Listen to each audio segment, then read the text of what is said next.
नमस्कार। आप सुन रहे हैं रेडियो उड़ान। मैं हूं सुषमा त्रिपाठी, आज के संवाद की प्रस्तुतकर्ता। मैं स्पेक्ट्रम द अवेयरनेस प्रोजेक्ट की अवेयरनेस एम्बेसडर और कोर टीम मेंबर होने के साथ साथ एक लेखक, संपादक और मंडला कला सलाहकार हूं। आज की चर्चा स्पेक्ट्रम द अवेयरनेस प्रोजेक्ट द्वारा संचालित मल्टीलिंगुअल भारत के चौथे भाग के कार्यक्रम के अंतर्गत प्रस्तुत की जा रही है, जिसका उद्देश्य है सहयोग से निर्माण एक सकारात्मक समाज का। Spectrum the awareness project autism spectrum disorder, अन्य न्यूरो डाइवर्जेंट स्थितियों, दिव्यांग व्यक्तियों, बच्चों, युवाओं और उनके परिवारों के समर्थन में समाज की महत्वपूर्ण भूमिका के बारे में जागरूकता पैदा करने के लिए प्रतिबद्ध है। इस वर्ष का हमारा विषय सभी के लिए सुरक्षित सामाजिक स्थान बनाना और सेफ सोशल स्पेस की बात को जन जन तक पहुंचाना इसी प्रतिबद्धता को दर्शाता है। हमारा दृढ़ विश्वास है कि समावेशन केवल परिवारों या विशेषज्ञ की जिम्मेदारी नहीं है। ऐसे समाज को आकार देने में हम सब एक महत्वपूर्ण भूमिका निभाते हैं, जहां हर व्यक्ति सम्मानित, समर्थित और स्वीकृत महसूस कर सके। हम अपने ऑनलाइन रेडियो पार्टनर रेडियो उड़ान के इस सहयोग और साझेदारी के लिए आभारी हैं, जिनके साथ हम मल्टीलिंगुअल भारत के चौथे संस्करण का गर्वपूर्वक उत्सव मना रहे हैं। अंतर्राष्ट्रीय मातृभाषा सप्ताह के उपलक्ष्य में हम भारत की समृद्ध भाषाई विविधता, समानता, समावेशिता और अपनेपन की भावना का सम्मान करते हुए आपके लिए लेकर आए हैं भारतीय क्षेत्रीय भाषाओं में संवादों की एक श्रृंखला। इन संवादों के माध्यम से हमारा यही उद्देश्य है कि हम सब यह विचार करें कि किस प्रकार रोजमर्रा के दृष्टिकोण, व्यवहार, भाषा, शब्द, सामाजिक व्यवस्थाएं अधिक समावेशी और अधिक सहायक बन सके।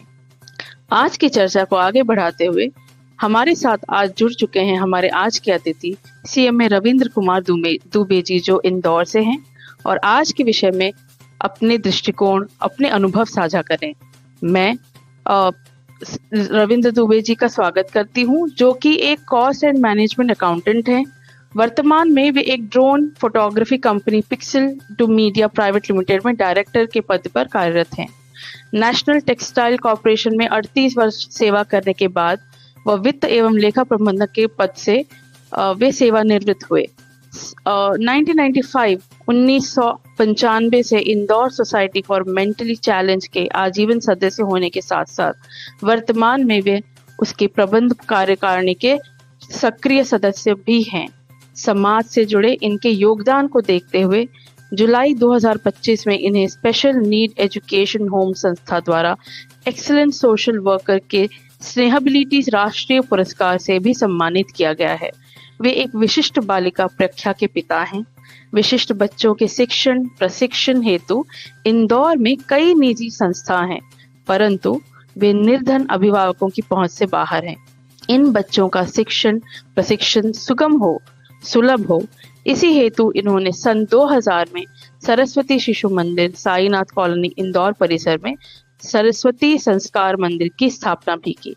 आज इस संस्था में 25 बच्चे प्रशिक्षित हो रहे हैं।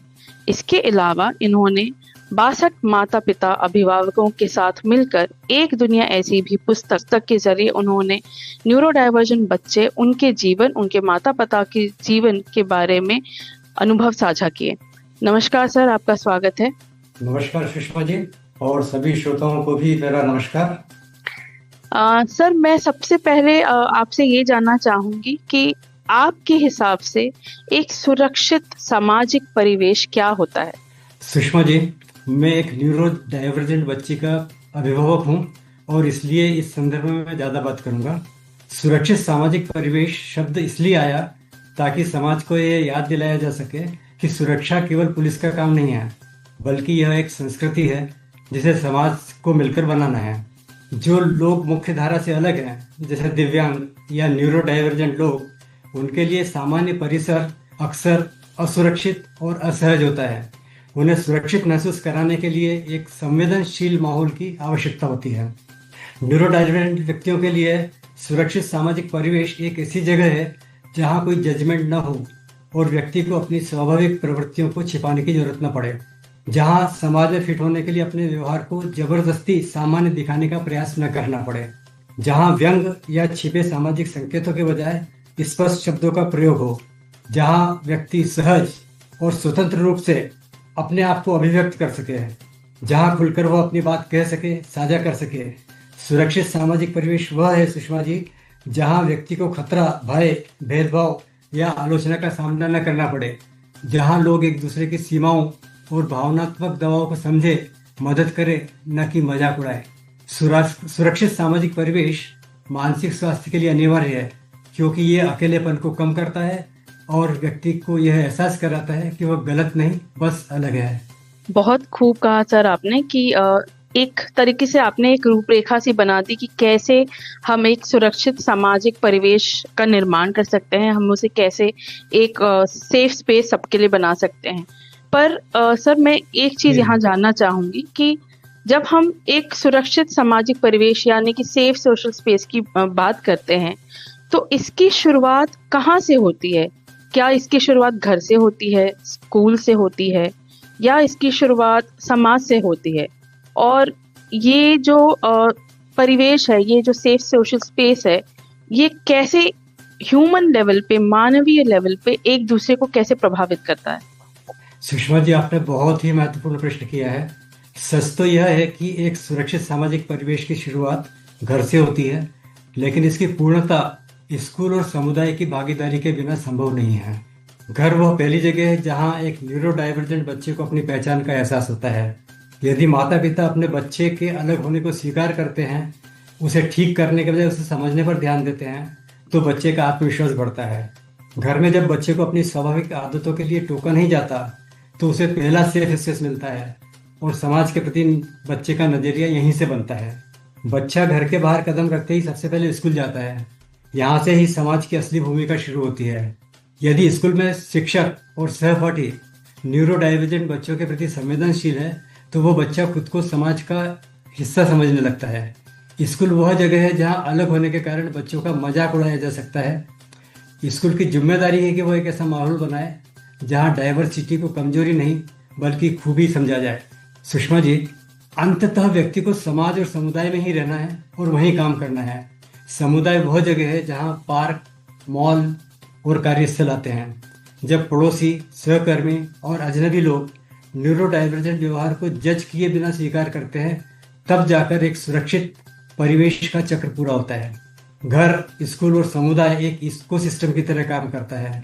जब एक परिवेश बदलता है तो उसका सीधा असर दूसरे पर पड़ता है। अगर बच्चे को स्वीकार घर में किया जाता है, तो वह स्कूल में अपनी जरूरतों को बताने में नहीं डरता। वो शिक्षक से कह पाता है कि सर, मुझे लाइट से दिक्कत हो रही है, क्या मैं यहाँ की जगह यहाँ बैठ सकता हूँ? पर अगर घर में उसे कमजोर या बीमार महसूस कराया जाए, तो वह स्कूल में बुलिंग का आसानी से शिकार हो जाता है, क्योंकि उस समय उसका आत्मविश्वास शून्य होता है। यदि स्कूल में बच्चों को सिखाया जाए कि HD, ADHD या ऑटिज्म वाले सहपाठी के साथ कैसे तालमेल बैठाना है, तो वही बच्चे बड़े होकर एक ऐसा समुदाय बनाएंगे जहां वर्क प्लेस और सार्वजनिक स्थान अपने आप सेफ हो जाएंगे। जब समाज या समुदाय विशिष्ट बच्चे को स्वीकार करता है, तो माता पिता पर से लोग क्या कहेंगे इस बात का दबाव कम हो जाता है। अगर पार्क में एक स्ट्रीमिंग करने वाले बच्चे को अजीब नजरों से नहीं देखें, तो माता पिता अपने बच्चे को बाहर ले जाने में संकोच नहीं करेंगे। इससे परिवार का मानसिक दबाव कम होगा और घर का माहौल खुशहाल रहेगा। संक्षेप में कहें तो यह एक चक्र है।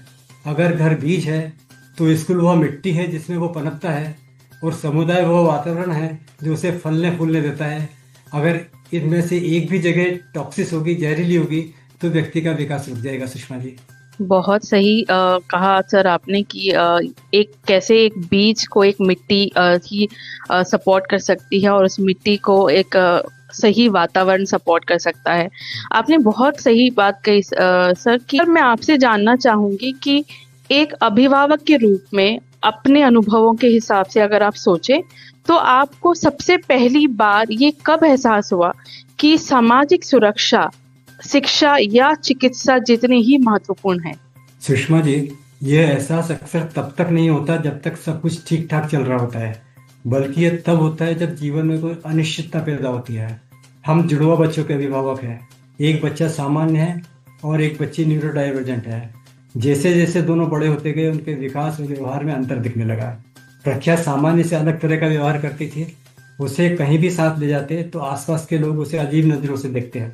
कोई भी सामान्य बच्चा उसके साथ खेलने या बात करने को तैयार नहीं होता था। बार बार यह विचार आता था कि हमारे बाद इसका क्या होगा। धीरे धीरे हमने सामाजिक कार्यक्रमों में जाना कम कर दिया, पर इसका यह हल तो नहीं था। तब हमें लगा सुरक्षित सामाजिक परिवेश एवं सामाजिक सुरक्षा कितनी आवश्यक है। सुषमा जी, यह सत्य है कि सामाजिक सुरक्षा यह सत्य है कि सामाजिक सुरक्षा शिक्षा और चिकित्सा के समान ही समाज का एक अनिवार्य आधार है। यदि शिक्षा हमें पढ़ना सिखाती है और चिकित्सा हमें बचाना सिखाती है, तो सामाजिक सुरक्षा वह धरातल है जिस पर ये दोनों क्रियाएं संभव हो पाती है। शिक्षा और चिकित्सा भविष्य की तैयारी और वर्तमान के सुधार के लिए है, लेकिन जीवन अनिश्चितताओं भरा है। सामाजिक सुरक्षा यह सुनिश्चित करती है कि किसी एक त्रासदी के कारण एक पूरा परिवार गरीबी के दुष्चक्र में न फंस जाए। बिना आर्थिक सुरक्षा के एक गरीब परिवार शिक्षा और चिकित्सा का लाभ नहीं उठा पाता।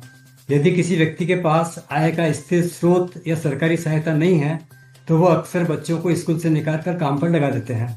अतः सामाजिक सुरक्षा ही शिक्षा को ड्रॉप आउट से बचाती है। जब एक व्यक्ति को पता होता है कि उसकी वृद्धावस्था या बीमारी की स्थिति में राज्य या व्यवस्था उसके साथ खड़ी है, तो वह अधिक शांति के साथ कार्य करता है।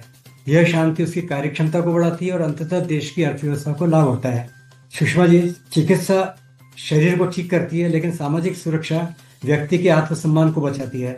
संकट के समय किसी के आगे हाथ फैलाने के बजाय हक के साथ सरकारी मदद पाना मानवीय गरिमा को अक्षुण्ण बनाता है। शिक्षा, चिकित्सा और सामाजिक सुरक्षा एक त्रिकोणीय सुरक्षा चक्र का निर्माण करते हैं। यदि इनमें से एक भी कमजोर हो तो व्यक्ति का विकास बाधित हो जाता है। सुषमा जी, आपने अभी एक समाचार पढ़ा होगा कि इसरो की एक retired team leader Nageshwar Rao ने अपनी पत्नी की गला घोटकर हत्या कर दी। पता है क्यों? क्योंकि उनका मानना था कि यदि उनकी मौत हो गई तो बाद में पत्नी का ध्यान रखने वाला कोई नहीं है, और इसी कारण उन्होंने स्वयं भी आत्महत्या करने का प्रयास किया, परंतु उनकी हिम्मत नहीं हो पाई। क्या वे शिक्षित नहीं थे? क्या उनके पास शिक्षा का अभाव था? नहीं, बल्कि उनके पास सुरक्षित सामाजिक परिवेश नहीं था। उनके पास सामाजिक सुरक्षा नहीं थी। देश में लाखों ऐसे परिवार हैं जिन्हें सुरक्षित सामाजिक परिवेश एवं सामाजिक सुरक्षा नहीं मिलती और इस तरह के घातक निर्णय लेने के लिए बाध्य हो जाते हैं। अतः मेरा मानना है कि सामाजिक परिवेश एवं सामाजिक सुरक्षा शिक्षा और चिकित्सा से भी सर्वोपरि है। सुषमा जी, शिक्षा और स्वास्थ्य की सुविधाएं तभी काम आएंगी जब समाज और अर्थव्यवस्था में उनके परिवार के लिए एक सुरक्षित सामाजिक परिवेश और सामाजिक सुरक्षा हो। बिल्कुल सही कहा सर आपने कि शिक्षा, चिकित्सा की जानकारी, चिकित्सा के का सहयोग होना ही सिर्फ जरूरी नहीं है, काफी नहीं है। सामाजिक सुरक्षा भी उतनी ही महत्वपूर्ण है, उतना ही इम्पोर्टेंट है। सर, मैं आपसे ये भी जानना चाहूंगी कि आपने 62 माता पिताओं के साथ और अभिभावकों के साथ मिलकर एक दुनिया ऐसी भी किताब जो है वो उसका संस्करण किया, उसे दुनिया के सामने लेकर आए। उस किताब की जो अनुभव रहे हैं, जो लोगों ने अपने जीवन साझा किए हैं, उसमें एडवोकेसी की बात हुई है, इसका अगर आप दृष्टिकोण रखें तो समाज को सहानुभूति और समझ लाने में इस किताब का कितना योगदान रहा है? सुषमा जी, एक दुनिया ऐसी भी पालकों से विशिष्ट बालकों की दुनिया पुस्तक केवल कहानियों का संकलन नहीं है, बल्कि एक समाज के नजरिए को बदलने का सशक्त प्रयास है। यह पुस्तक विशिष्ट बालकों और उनके माता पिता के संघर्षों, भावनाओं और सफलताओं की एक गहरी झलक पेश करती है। अक्सर समाज विशिष्ट बालकों को दया या बेचारगी की दृष्टि से देखता है। यह पुस्तक पाठकों को यह समझाने में मदद करती है कि इन बच्चों को सहानुभूति की नहीं बल्कि समानुभूति की आवश्यकता है। इन्हें सिंपैथी नहीं, इम्पैथी चाहिए। यह उन्हें समाज के एक सक्रिय और महत्वपूर्ण हिस्से के रूप में देखने के लिए प्रेरित करती है। समाज अक्सर केवल बच्चों की अक्षमताओं पर ध्यान केंद्रित करता है, लेकिन यह पुस्तक उन पालकों के अदृश्य संघर्षों को सामने लाती है कि वे किस तरह के सामाजिक दबाव और अलगाव का सामना करते हैं और उनकी भविष्य की चिंताएं क्या है। जब समाज इन बातों को समझता है तो आलोचना करने के बजाय सहायता का हाथ बढ़ाना सीखता है। विशिष्ट बालकों के बारे में समाज में कई गलत धारणाएं हैं। यह पुस्तक बताती है कि हर बच्चा अपनी गति से सीखता है, उनकी अपनी एक अलग दुनिया और अपनी अलग क्षमता होती है। विशिष्ट बालकों के साथ जीवन जीने की कहानियां समाज को स्वीकार्यता का पाठ पढ़ाती है। यह बताती है कि परफेक्ट होने की परिभाषा क्या है और कैसे छोटी छोटी उपलब्धियां भी बड़े उत्सवों का कारण बन जाती है। यह पुस्तक एक सेतु की तरह काम करती है। जो सामान्य माने जाने वाले समाज को विशिष्ट दुनिया के करीब लाती है। यह पुस्तक बताती है कि हर दिल की धड़कन एक समान है, बस उसके धड़कने का तरीका अलग हो सकता है। बहुत खूब कहा सर आपने कि बस उनके धड़कने का तरीका अलग हो सकता है। इसी से मैं आपको से आग्रह करना चाहूंगी कि जो श्रोतागण हमें आज सुन रहे हैं, अगर उन्हें आप एक मैसेज देना चाहें उन्हें कि वो कैसे एक सुरक्षित सामाजिक परिवेश का निर्माण करने में योगदान दे सकें, तो वो क्या संदेश होगा? सुषमा जी, एक सुरक्षित और समावेशी परिवेश बनाना मुश्किल नहीं है। बस इसके लिए थोड़ी संवेदनशीलता और जागरूकता की जरूरत होती है। चाहे वह आपका ऑफिस हो, क्लासरूम हो या कोई सोशल ग्रुप। अपने आसपास एक सुरक्षित सामाजिक परिवेश बनाने के लिए सबसे पहला और सबसे छोटा बदलाव है संवाद और सक्रिय पड़ोस की शुरुआत। आज के समय हम एक ही दीवार के आर पार रहते हुए भी एक दूसरे के लिए अजनबी हैं। सामाजिक सुरक्षा वहीं सबसे कम होती है जहां लोग एक दूसरे को जानते नहीं हैं। अपने पड़ोसी से नजर चुराने के बजाय उन्हें रोजाना अभिवादन करना शुरू करें। जब आप एक दूसरे को पहचानते हैं तो एक मनोवैज्ञानिक सुरक्षा कवच बनता है। अपराधी उन गलियों या मोहल्लों में जाने से डरते हैं जहां लोग एक दूसरे के प्रति सजग होते हैं। अगर आप देखते हैं कि किसी पड़ोसी के घर के बाहर कोई संदिग्ध व्यक्ति घूम रहा है या किसी का बच्चा सड़क पर अकेला या परेशान है, तो आप आगे बढ़कर उससे पूछें। जब हम एक दूसरे के बच्चों और बुजुर्गों की चिंता अपनी समझकर करते हैं तो पूरा मोहल्ला एक सुरक्षित किला बन जाता है। आजकल हर सोसाइटी या मोहल्ले का एक व्हाट्सएप ग्रुप होता है। उसे सिर्फ गुड मॉर्निंग मैसेज के बजाय लोकल सेफ्टी अपडेट्स के लिए इस्तेमाल करें। जैसे इस गली की लाइट खराब है, सोसाइटी गेट पर कोई अनजान व्यक्ति पूछताछ कर रहा है। इस छोटे से बदलाव का बड़ा असर होता है। बुजुर्गों और बच्चों को महसूस होता है कि उनके पास आसपास कोई है जो उनकी परवाह करता है। सुषमा जी, बीमारी या किसी हादसे के वक्त सबसे पहले पड़ोसी ही काम आता है। पुलिस या एम्बुलेंस तो बाद में आती है। सुरक्षा केवल ऊंची दीवारों और कैमरे से नहीं आती, बल्कि एक दूसरे के प्रति हमारी जागरूकता और सुझाव से आती है। बिल्कुल सही कहा सर आपने कि हमें कैसे प्रैक्टिकल तरीके से हमारे पास जितने भी रिसोर्स हैं, जितने भी हमने हमारे आसपास जितनी भी सुविधाएं हैं, उसका कैसे हम उचित इस्तेमाल करके एक सुरक्षित समाज का निर्माण कर सकते हैं। अंत में सर जाने से पहले मैं आपसे जानना चाहूंगी, अगर एक संदेश आप समाज को देना चाहें और उसी के साथ साथ आपकी लिखी हुई एक प्रार्थना है जो वो आप हमारे श्रोताओं के लिए अगर पढ़ सकें तो बहुत अच्छा होगा। सुषमा जी, हर व्यक्ति चाहे वह किसी भी धर्म, जाति, लिंग या आर्थिक पृष्ठभूमि का हो, समाज उसे सम्मान की दृष्टि से देखे।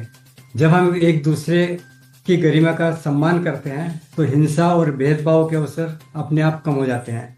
सुरक्षा केवल पुलिस या कानून की जिम्मेदारी नहीं है, बल्कि एक जागरूक नागरिक के रूप में हमारा कर्तव्य है कि गलत होते देख मूक दर्शक न बने, पीड़ित का साथ दे, अपराध की रिपोर्ट कराने में हिचकिचाए नहीं, चुप रहने की संस्कृति को तोड़ें और अन्याय के खिलाफ आवाज उठाएं। बच्चों को सही संस्कार और शिक्षा दें। सुरक्षित भविष्य की नींव घर से शुरू करें। बेटों को महिलाओं का सम्मान करना और बेटियों को निडर होकर अपनी बात रखना सिखाएं। आज के दौर में सामाजिक परिवेश का एक बड़ा हिस्सा ऑनलाइन है। सोशल मीडिया पर नफरत फैलाने वाली बातें, अफवाहें न फैलाएं। किसी की निजता का उल्लंघन न करें। समाज एक सामुदायिक इकाई के रूप में न्यूरो डाइवर्जेंट व्यक्तियों के लिए जीवन को बहुत आसान बना सकता है। इसके लिए केवल बुनियादी ढांचे में बदलाव की नहीं, बल्कि मानसिकता में बदलाव की जरूरत है। न्यूरो डाइवर्जेंट लोगों को मास्किंग का दबाव न बनाएं। उन्हें जैसा है वैसा ही रहने दें। समाज में अक्सर एक खास तरीके के व्यवहार को ही नॉर्मल माना जाता है, पर इसे बदलने की जरूरत है। सबका अपना अपना नॉर्मल है। सितारे जमीन पर के इस संवाद को समझे। यदि कोई व्यक्ति आंखों में नहीं देख पा रहा है या हाथ हिला रहा है तो उसे अजीब या बीमार न समझे। उन्हें यह महसूस न कराएं कि उनका दिमाग अलग तरीके से काम कर रहा है। न्यूरो डाइवर्जेंट व्यक्ति समाज से कोई विशेष उपचार या दया नहीं चाहते, बल्कि वे एक्सेप्टेंस और अकोमोडेशन की अपेक्षा करते हैं। वे चाहते हैं कि लोग उनकी चुनौतियों को समझे, लेकिन उन्हें बेचारा न समझे। यदि कोई व्यक्ति भीड़ से घबरा रहा है तो उसे कमजोर कहने के बजाय शांत जगह देने में मदद करें। उनकी सीमाओं के बजाय उनकी क्षमताओं पर ध्यान दें। सार्वजनिक स्थानों पर यदि किसी बच्चे या वयस्क को सेंसरी ओवरलोड के कारण मेल्ट डाउन होता है तो उन्हें घूरने या उन पर हंसने के बजाय उन्हें स्पेस दें। जरूरत पड़ने पर शांत तरीके से मदद की पेशकश करें। एक न्यूरो डाइवर्जेंट व्यक्ति के शब्दों में, मुझे आपकी दया नहीं बस आपकी थोड़ी सी समझ और एक ऐसा कोना चाहिए जहां मुझे खुद को छिपाना पड़े। सुरक्षित समाज का निर्माण कानून से ज्यादा हमारे आचरण पर निर्भर करता है। जब हम दूसरों की सुरक्षा को अपनी जिम्मेदारी समझेंगे तो समाज वास्तव में सुरक्षित होगा। न्यूरोडाइवर्जेंट व्यक्तियों के लिए मेरी समाज से जो अपेक्षा है वह मैंने अपनी पुस्तक एक दुनिया ऐसी भी समझिए पालकों से विशिष्ट बालकों की दुनिया में प्रार्थना के रूप में लिखी है, जिसका अभी आपने आग्रह भी किया कि मैं उनको पढ़कर सुनाऊं। हे प्रभु हमें शक्ति दो, हे प्रभु हमें शक्ति दो, हर पल धैर्य और प्रेम की भक्ति दो। दिव्यांगता को भी दिव्यता में बदले हम, दिव्यांगता को भी दिव्यता में बदले हम, हर बच्चे को आत्मनिर्भरता की शक्ति दो। हे प्रभु हमारे बच्चों पर वरदान करो, उनके जीवन को सक्षम और आसान करो। सबके दिल में उनके लिए प्यार जगाओ, सबके दिल में उनके लिए प्यार जगाओ, स्वीकार्यता का सच्चा एहसास दिलाओ। जो नजरें करे तिरस्कार उन्हें ज्ञान दो, जो नजरें करे तिरस्कार उन्हें ज्ञान दो, दया नहीं सम्मान करे इसका भान दो। हे प्रभु हमारी विनती स्वीकार करो, दुखों के बादल हटा खुशियां भर दो। दुनिया के झंझावत हमें न टिक डिगाएं, हर कदम पर ऐसा संबल दो, हर कदम पर ऐसा संबल दो। सपनों के पंखों को उड़ान दो प्रभु, सपनों के पंखों को उड़ान दो प्रभु। मुश्किलों में भी आनंद का भान दो प्रभु, मुश्किलों में भी आनंद का भान दो प्रभु। बहुत खूब सर। ये प्रार्थना आप जब भी पढ़ते हैं या हमने जब भी इस प्रार्थना को पढ़ा है, इससे इतनी शक्ति मिलती है, इतना मनोबल बढ़ता है और एक विश्वास और कायम हो जाता है कि सब कुछ संभव है अगर हम सही दिशा और सही सोच के साथ आगे बढ़ें। आपका बहुत बहुत आभार सर, जो आपने आज हमें अपना बहुमूल्य समय दिया और हमारे श्रोताओं से अपने अनुभव साझा किए। समावेशी समाज आपको के बहुत बहुत धन्यवाद सुषमा जी, आपने मुझे इस लायक समझा कि आपके साथ चर्चा में समाज के सामने अपनी बात कह सकूं। नहीं, आपका योगदान समावेशी समाज के निर्माण के लिए हमेशा सराहनीय रहा है और सराहनीय रहेगा। साथ ही साथ हम हमारे रेडियो पार्टनर रेडियो उड़ान के संस्थापक श्री दानिश महाजन जी और उनकी टीम का भी आभार व्यक्त करते हैं कि उन्होंने रेडियो के जरिए विभिन्न भाषाओं के इस श्रृंखला को अधिक से अधिक लोगों तक पहुंचाने में एक महत्वपूर्ण योगदान दिया है।